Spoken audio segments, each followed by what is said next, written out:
근데 공거에는 영어와도 베그 출러 심지 다나더니 로션 쉬어래 다른 porque 다나 단다 다리 저저던 앞에 가보쇼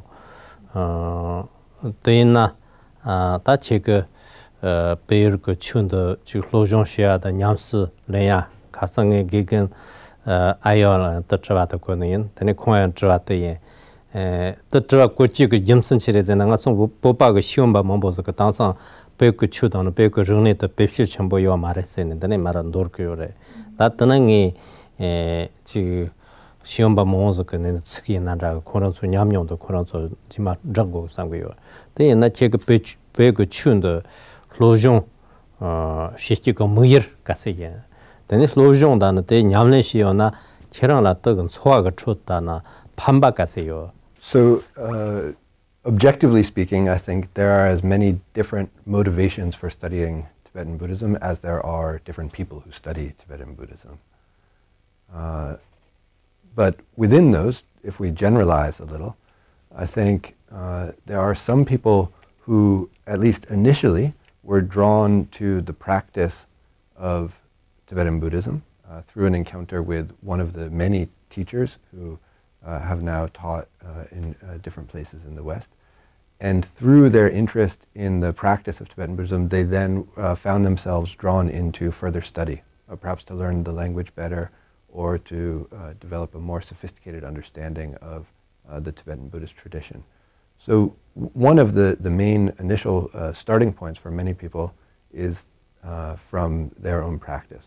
Their own interest in the practice. And I would say a second general area of motivation for many people is the sense that Tibet has a very rich and valuable cultural tradition, and through the dramatic changes in Tibetan culture in the 20th century, some of those traditions are endangered, and there's a wish to aid in the preservation of that culture as it undergoes all of these very, very dramatic changes of more recent history. So some people, I think, are motivated by a sense of participating in an attempt to help preserve some of these things before they're lost. And then perhaps a third and final area to, if we generalize of motivations, there are some people who are very, very intelligent, and they're mostly motivated by finding a field of study that will not be easily exhausted, that they won't become bored from. And so many other subjects that we study, hundreds or thousands of people have already written about those things. If you want to study Shakespeare, there are a dozen books about every play that Shakespeare wrote already. But when we look at Tibetan literature, there are thousands and thousands of texts that have never been translated, that people outside of Tibet have never studied. So it seems this vast treasury of material to study, and the subject matter itself, just as it is vast, it is also deep and profound. So that people who are drawn to that field of study find an inexhaustible field that they could explore at least for one academic career, if not many, many lifetimes, without even feeling that they've gone very deep. So many people are drawn by that as well. And then personally, from my own side, I was very fortunate that my mother's older brother, my uncle, was someone who became a student of the Sorma Trungpa here in the United States, and had a very close relationship with him.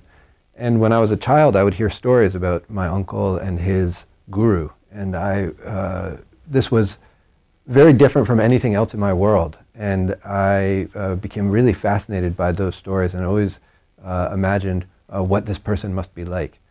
And when I became older, I started to read some books that the students of Trungpa Rinpoche had published from his teachings. And everything that I read, the more I thought about it, the more I thought, this makes more sense to me than anything else that I read. And I want to learn more about all of these things. And when I was a college student, I had a period in my life when I was very confused about what I wanted to study, what interested me. And I was, again, very fortunate to participate in a study abroad program, a semester devoted to Tibetan studies. And I traveled and I lived with a Tibetan family in India. and started to learn to speak Tibetan and began to really study Tibetan culture. And from that point, what had been a curiosity that I had almost caught fire, and I was completely consumed with a wish to learn more and more. Again, I glimpsed the vastness, really, of the Tibetan Buddhist tradition and Tibetan culture as a whole. And that was what motivated me. Really, I wanted to study the language, to be able to learn more and read text and speak with teachers. And that was my motivation more than the pursuit of an academic career. It was a means to be able to learn more. And then I found myself, after a number of years, qualified. My professional qualifications were to teach Buddhism to university students or to wash dishes in a restaurant, and I really didn't have any other qualifications. So of those two, this seemed much better for a livelihood.